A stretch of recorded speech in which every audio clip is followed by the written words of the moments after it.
Alors, bonjour à tous. On est ravis de vous recevoir aujourd'hui en webinaire pour vous présenter le nouveau service YO. Donc aujourd'hui, c'est moi Claire Beunier, je suis responsable des opérations pour les éditions Compagnons.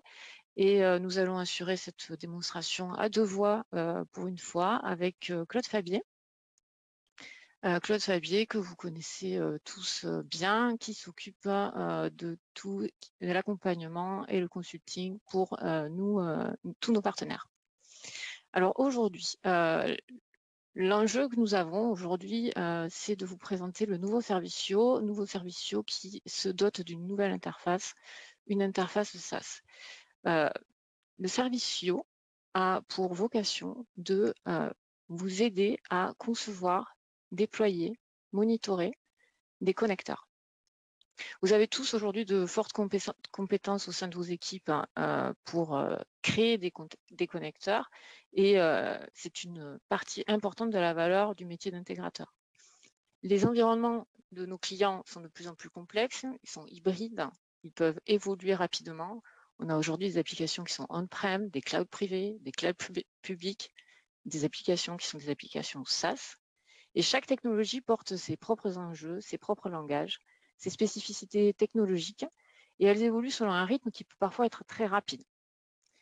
Depuis plusieurs années, chez les éditions Compagnons, nous travaillons à concevoir un moteur qui est un moteur universel et de mettre à votre service nos compétences d'éditeur pour vous simplifier le déploiement, la maintenance et le monitoring des connecteurs dans des contextes clients qui sont en pleine mutation. Donc la présentation aujourd'hui, elle va se dérouler en deux temps. Nous allons avoir une première étape où je vais vous présenter quels sont les grands principes de cette nouvelle interface YO SaaS. Et puis dans un second temps, parce que c'est notre marque de fabrique, on va vous faire une démonstration live de cette nouvelle interface. Donc cette nouvelle interface YO SaaS, la voici. Et c'est l'interface du coup du service général YO. Donc c'est une plateforme qui est une plateforme SaaS qui permet de connecter tout type d'application, qu'elle soit elle-même SaaS ou on-premise. L'objectif, bien sûr, c'est de répondre aux enjeux d'interopérabilité que vous rencontrez tous les jours et de surtout, comme je le disais tout à l'heure, vous simplifier le paramétrage et l'automatisation des échanges de données dans un contexte totalement sécurisé. Cette nouvelle mécanique YO SaaS, elle fonctionne en fait avec deux modules. Un module qui est le module qui est disponible via le web, qui permet le paramétrage, le déploiement et le monitoring de certains connecteurs. C'est un module qui peut être utilisé en standalone pour déployer des connecteurs qui sont pré-paramétrés et qui sert de complément au second module, qui est le module moteur, qui permet lui la conception de fichiers de configuration. Pour aller un petit peu plus loin, vous avez ici, donc là on va parler un petit peu plus aux techniciens, vous avez ici en fait le schéma d'architecture qui peut être déployé dans les différents contextes. Donc vous avez un premier contexte qui est le contexte SaaS à SaaS, où la plateforme YO SaaS va permettre de piloter le déploiement d'une connexion entre deux applications SaaS, donc une application métier SaaS ou un ERP SaaS. Nous avons un deuxième contexte dans lequel en fait nous allons pouvoir faire des connexions entre une application métier SaaS et un ERP on-premise déployé dans une infrastructure privée du client. Pour ça, nous allons utiliser à la fois le moteur, le monitoring YO SaaS, auquel nous allons ajouter le service managé de connexion point à point qu'on appelle nous PAPI, qui est une passerelle API. Et c'est cette passerelle API qui va permettre de faire la connexion avec l'infrastructure privée du client de façon totalement sécurisée. Le troisième contexte que l'on va pouvoir rencontrer, c'est la création de connecteurs entre une application métier on-premise et un ERP on-premise. Donc, le déploiement de ce connecteur, il va pouvoir être piloté au travers de l'interface YO SaaS, donc piloté à distance. La passerelle API permettra de faire ce pilotage à distance, bien que la connexion se fasse dans l'infrastructure privée entre deux applications hébergées dans cette même infrastructure. Pour aller un petit peu plus loin sur cette notion de passerelle API, Donc cette passerelle API, elle a pour, c'est comme on dit, c'est un service managé en fait, qui permet de faire une connexion point à point, une connexion type un pont virtuel en fait entre deux applications et entre un espace SaaS et un espace on-premise. Si on devait faire une allégorie de cette passerelle API, on se rapprocherait, ou si on devait le ramener à quelque chose qu'aujourd'hui on connaît bien, on pourrait rapprocher ça d'un service VPN. Donc en fait, c'est une voie qui est totalement sécurisée et qui permet du coup de faire le lien entre le service SaaS et le service on-premise. Dans la nouvelle offre que nous allons avoir autour de Yo, nous allons avoir 4 niveaux de services qui vont être disponibles. Ces 4 niveaux de services sont les suivants. Donc en fait, vous allez trouver une bibliothèque au sein de l'interface Yo.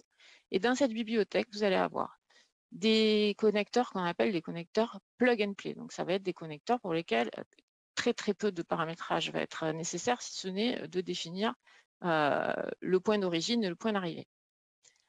Vous allez avoir ensuite un deuxième niveau de service qui va être un niveau de service assistant de configuration. Donc ce niveau de service assistant de configuration, vous allez avoir en fait un formulaire, et ça c'est ce que Claude vous montrera tout à l'heure, qui vous permettra de paramétrer un connecteur et de le déployer directement depuis la plateforme SaaS.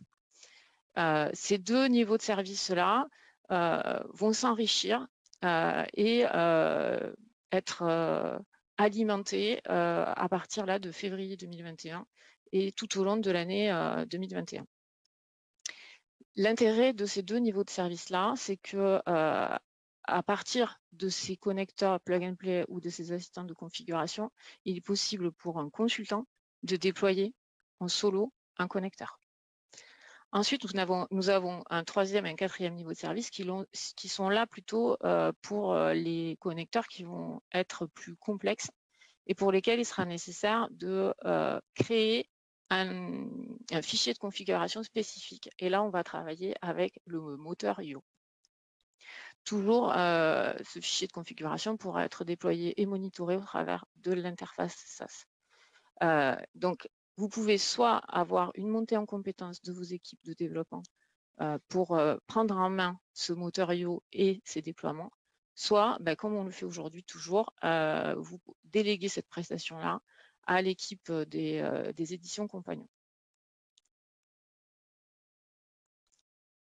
Quels sont les avantages aujourd'hui d'un Yo SaaS? Alors, vous faites tous et vous déployez tous aujourd'hui des connecteurs avec des développements spécifiques. Et la question est toujours de savoir pourquoi utiliser Yo plutôt qu'un développement spécifique. Alors, il y a beaucoup de raisons. Je ne vais pas toutes les énumérer. De toute façon, ce document vous sera envoyé automatiquement à la fin de la présentation. Je vais faire un focus sur un certain nombre de points. Il y a tout d'abord le sujet de la conception du connecteur. Comme je vous disais, on est sur un type de connecteur qui se déploie par paramétrage. Donc, c'est un type de connecteur qui est accessible pour des consultants. Donc, on va avoir des conceptions facilitées de connecteurs. Ensuite, un second point que je voudrais mettre en avant, c'est la partie monitoring d'exécution des flux et notification. C'est-à-dire que vous allez pouvoir avoir accès de facto pour tous les connecteurs que vous allez déployer au travers du service Yo, un journal d'exécution des flux qui sera accessible pour vous, pour vos clients, pour permettre une assistance en autonomie sur les connecteurs. Et ensuite, un système de notification qui va vous permettre d'être informé au fur et à mesure de la bonne exécution de chacun des connecteurs qui sont déployés. Ensuite, il y a la notion d'architecture. Donc, comme je vous disais, on est capable de faire de la connexion on-prem, cloud on-prem, cloud to cloud, et on est aussi capable, avec cette interface-là, par une évolution de paramétrage, de faire évoluer le contexte et l'architecture du client. Donc, passer d'un cloud to on-prem à un cloud to cloud, ou des choses comme ça. Autre point que je voudrais mettre un peu en avant également, c'est toute la partie console d'administration des comptes. Pour un intégrateur, de pouvoir gérer facilement les connecteurs qui sont déployés chez ses clients. Et pour les clients également, de pouvoir, quand on est dans un contexte multi-société, de pouvoir voir ce qui se passe sur chacune des sociétés. Donc, ça permet d'avoir une DSI centralisée pour plusieurs sociétés. est mis en place également une partie de monitoring des consommations, c'est-à-dire que le modèle économique va évoluer, c'est ce que j'ai mis aussi en bas. On fait évoluer le modèle économique, donc on va passer vraiment sur un modèle économique qui sera lié à l'usage du connecteur et non plus sur un déploiement one-shot. Et le monitoring des consommations va permettre d'avoir une totale transparence sur le véritable usage qui est fait de chacun des connecteurs qui est déployé. Et enfin, le dernier point que je voudrais mettre en avant, c'est l'évolutivité, la maintenance et la possibilité de pousser des corrections, des évolutions de connecteurs sans avoir, une fois que la passerelle API est déployée, vous n'avez plus besoin vous pouvez monitorer tout ça à distance, en fait, sans avoir besoin de faire appel à un DSI ou attendre après un client pour pouvoir faire vos évolutions et vos maintenances. Yo se compose à la base d'un moteur. C'est un outil sur lequel on travaille déjà depuis quelques années. Et alors, je ne vais pas rentrer dans le détail de tous les outils techniques, et ça parlera plus aux développeurs qu'aux autres. Mais vous avez ici un inventaire des outils techniques qui sont aujourd'hui à disposition dans le moteur Yo. Ces outils techniques évoluent. Je pense que cette liste est déjà obsolète. Ces outils techniques évoluent au fur et à mesure des projets qui nous sont soumis et on a vocation en fait à proposer quelque chose qui soit vraiment riche et évolutif. Aujourd'hui, là, vous avez aussi un inventaire non exhaustif des applications pour lesquelles nous avons été amenés à faire des connecteurs. Donc, vous allez retrouver beaucoup des sujets auxquels vous êtes confrontés de façon très régulière. Et comme vous voyez, on est on est capable du coup de connecter aussi bien des applications on-prem que des applications SaaS, que d'aller faire des requêtes SQL, etc. Je vais maintenant laisser la parole à Claude parce que je pense que c'est ce que vous attendez, de pouvoir voir cette nouvelle interface SaaS en fonctionnement. Merci Claire. Bonjour à toutes et à tous. Donc, je prends le relais de cette brillante présentation et qui fait franchement rêver. Alors, mon sujet en ce qui me concerne, effectivement, c'est de rentrer dans le vif du sujet pour vous présenter la solution. Alors, voilà cette solution qui est accessible, comme disait Claire, en mode SaaS, donc une interface de connexion avec évidemment un compte associé à un mot de passe. L'accès, évidemment, est réglementé puisqu'on va pouvoir identifier les utilisateurs en capacité de se connecter à cette plateforme SaaS. On retrouve ici les connecteurs que Claire a évoqués il y a quelques minutes. Et sur la partie gauche, pour certains d'entre vous, on va retrouver un certain nombre de menus. La première mécanique que nous allons réaliser est l'installation de cette fameuse passerelle API. On l'a vu tout à l'heure dans le schéma. Il faut installer ce lien virtuel sécurisé. L'analogie du VPN, ma foi, me convient bien à moi, petit technicien. Donc, avec cette notion de sécurité qui doit s'établir entre un environnement local, une infrastructure locale et éventuellement cette plateforme SaaS. Donc, cette première étape se réalise ici par l'installation du service local qui, dans un premier temps, on va interroger l'état du service. Donc, l'état du service permet effectivement d'interroger si le service est installé dans l'infrastructure. Donc, cette installation va se réaliser dans le contexte en étant connecté chez le client, évidemment, puisqu'il s'agit d'installer chez lui une mécanique. Le téléchargement prend quelques minutes. Pourquoi ? Mais ce téléchargement prend du temps parce qu'on est en train de composer et de compiler le programme qui intègre des clés de sécurité à usage unique. Donc le jeu d'install, on ne peut pas le retrouver sur notre plateforme, mais on va le retrouver généré à la volée. Et c'est un jeu d'install à usage unique.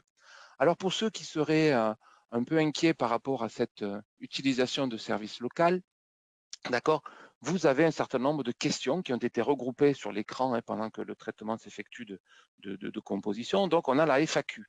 Donc, cette FAQ va vous permettre de répondre à certaines questions, puisqu'on a toujours des clients qui sont en inquiétude par rapport à l'installation, donc on va pouvoir trouver des réponses sur ce qu'est cette passerelle API et en quoi elle est en tout point sécurisée.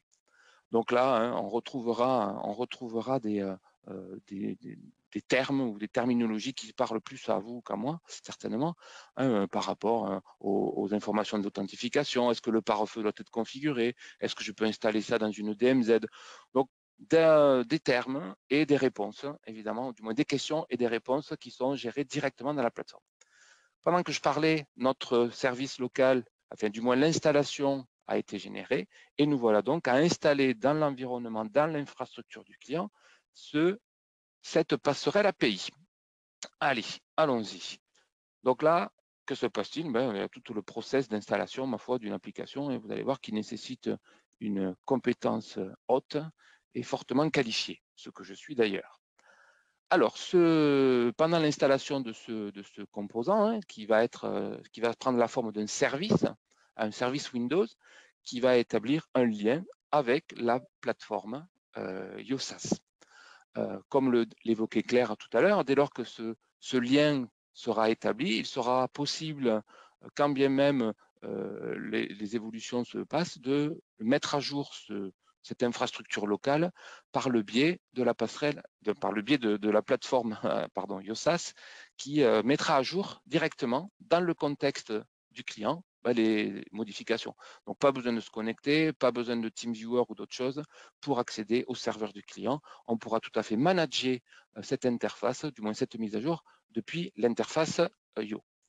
Alors pour revenir peut-être à YoSAS, on va pouvoir déclarer comment dirais-je, une adresse URL par client. Donc ça, ce sera pertinent et pratique de pouvoir réaliser cette opération et on va pouvoir créer des projets.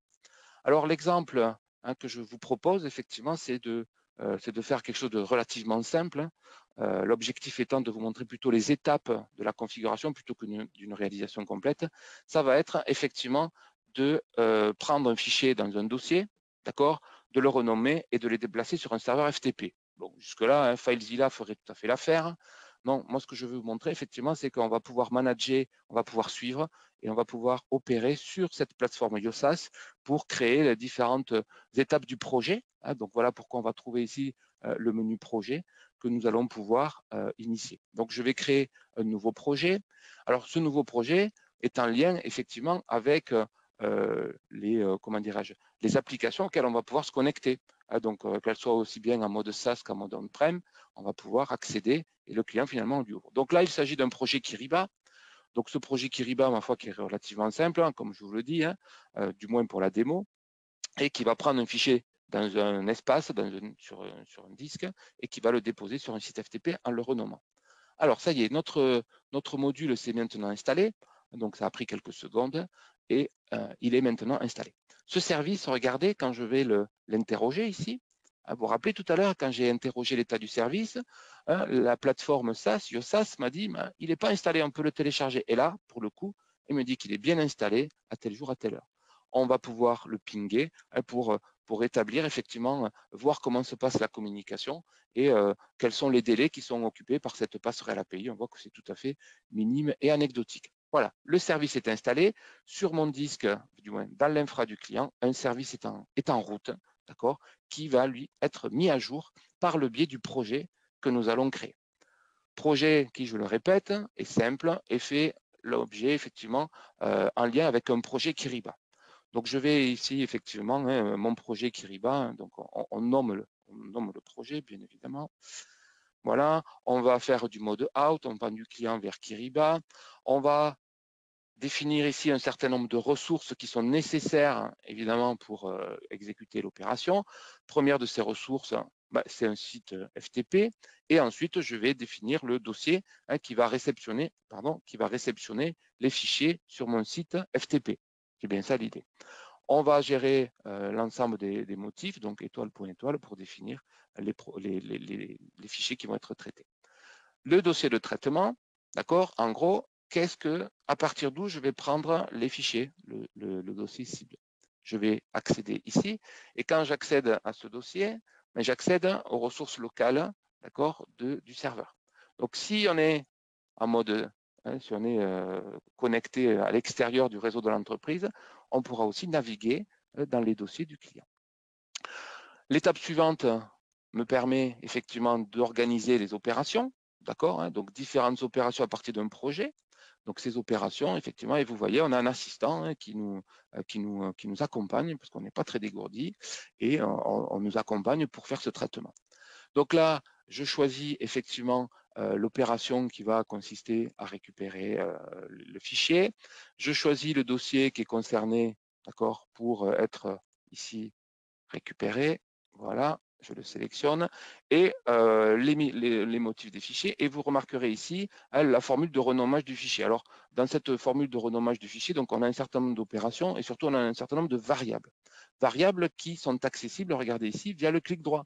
Donc, on pourrait tout à fait renommer le fichier via une mécanique organisée. Alors, pour la démo, on va faire quelque chose de relativement simple et associé à cette opération, vous voyez, il y a des données qui sont en lien direct avec le projet Kyriba. N'oublions pas, on a utilisé un connecteur, c'est un projet Kyriba que j'ai réutilisé moi pour organiser ici la démo.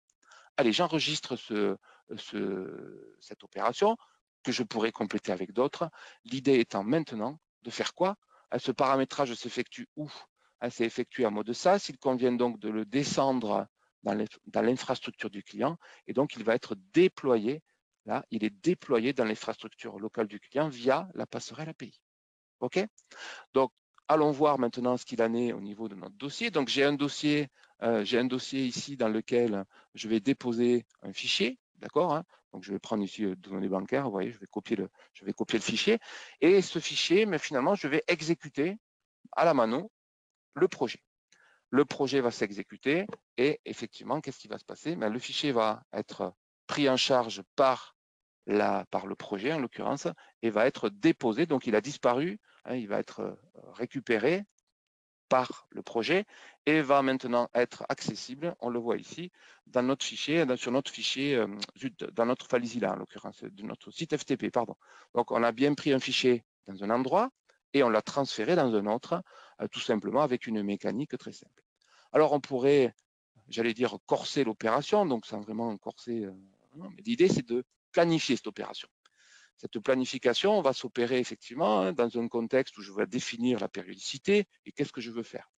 Donc là, allons-y, allons vérifier le suivi de mes projets. Donc là, il s'agit, vous l'avez bien compris, d'organiser le mode de suivi. Est-ce qu'on veut faire un suivi par horaire, etc. Ou alors, simplement, on voudrait suivre. On voudrait suivre surveillance des fichiers et cette surveillance des fichiers va s'opérer effectivement en lien avec un projet. Ah oui, puisqu'il faut bien associer la planification avec le ou les projets que l'on souhaite mettre à jour. Peut-être ça peut être tout à fait pertinent. Donc là, faisons notre traitement et il s'agit maintenant d'enregistrer ce traitement. Alors, qu'est-ce que j'ai fait? Il faudrait peut-être que je définisse le dossier. Eh oui. Voilà. Hop là. Donc, j'ai défini mon dossier, le fichier à surveiller, et j'enregistre cette planification, d'accord, qui va maintenant pouvoir être exécutée.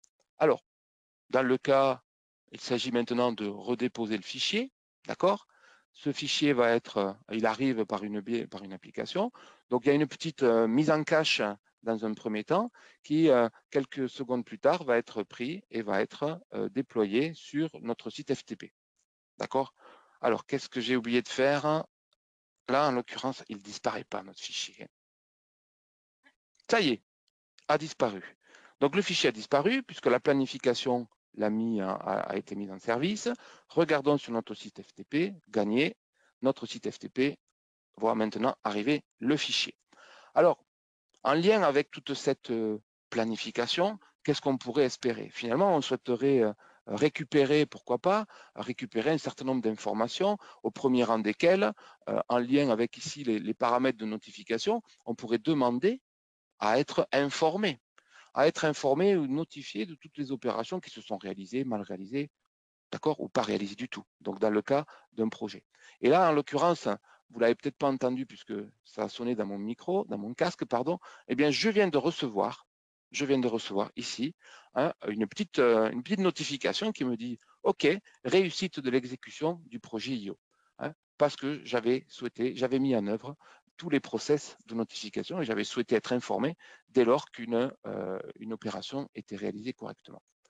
Alors, en lien avec l'utilisation du service, la fameuse passerelle API, nous accédons aussi, vous aurez l'accès évidemment à un certain nombre de journaux qui sont évidemment alimentés au fur et à mesure du traitement. Donc, on va trouver ici ces journaux métiers.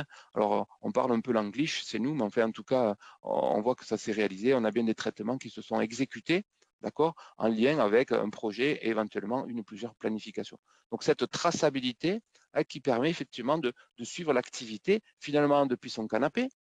Ah oui, puisque la plateforme sera accessible depuis un canapé ou ailleurs, évidemment. Mais pas besoin de se connecter chez le client, puisqu'on récupérera les données depuis cette plateforme SaaS et qui donnera l'accès via la passerelle API aux données de journaux qui ont été générés. Voilà le projet que nous souhaitions vous présenter avec Claire aujourd'hui, qui finalement est une révolution, n'ayons pas peur des mots, puisqu'il organise et simplifie un certain nombre d'échanges entre des applications qui toutes disent « ouais, moi je communique », et qu'il s'agit maintenant de faire communiquer entre elles.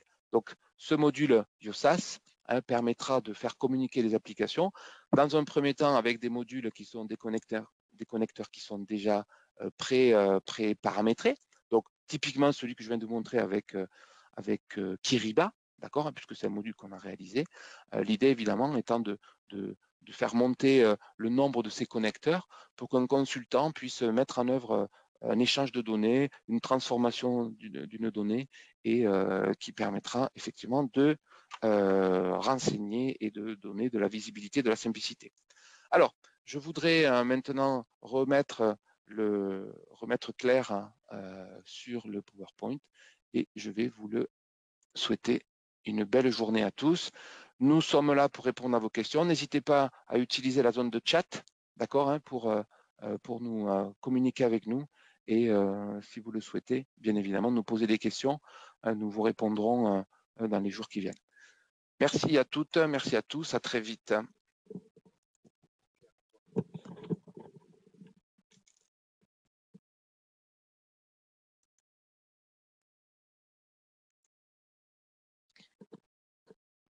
Alors, du coup, là, c'est pour conclure hein, cette présentation. Donc, vous êtes tous amenés aujourd'hui à faire ce travail de connexion. Et je suis persuadée qu'il y a probablement beaucoup de connecteurs qui sont faits de façon très régulière, répétitive et sur lesquels on pourrait tous gagner beaucoup de temps. Donc, vous allez recevoir, en fait, avec le replay de cette vidéo, vous allez recevoir un petit formulaire que j'ai appelé la wishlist, dans laquelle je vous invite, si vous voulez bien, à nous remonter quelles seraient aujourd'hui les connexions, les connecteurs, les difficultés aujourd'hui que vous pourriez rencontrer en termes d'interopérabilité pour que l'on puisse, nous, prendre en compte très directement vos retours pour orienter notre roadmap par rapport à la création de tous ces assistants de configuration. On a aujourd'hui un premier jet de bibliothèque qui est prêt à être publié, mais nous souhaitons vraiment prioriser nos sorties de connecteurs en fonction des besoins et des attentes que vous avez. Je vous invite également, si vous le voulez bien, à surveiller les communications diverses qui sont faites par l'équipe des compagnons, que ce soit au travers des newsletters, des sites web, des réseaux sociaux, pour être informé au fur et à mesure de la mise à disposition des nouveaux connecteurs que nous allons publier. Quoi qu'il en soit, vous n'hésitez pas surtout à revenir vers nous avec toutes les questions que vous pourriez avoir.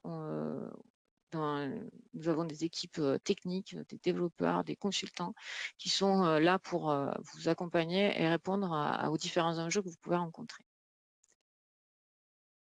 Pour terminer, du coup, je voulais vraiment vous remercier pour nous avoir écoutés Et vous informer également que du coup, notre prochain rendez-vous, le prochain événement que vous avez avec Claude aura lieu le 4 février prochain. Et là, on reparlera de TEDRH et surtout de nouveautés fonctionnelles qui vont sortir sur la solution TEDRH. Nous vous remercions. Nous vous souhaitons une très, très belle journée. Vous avez nos coordonnées et on vous dit à très bientôt.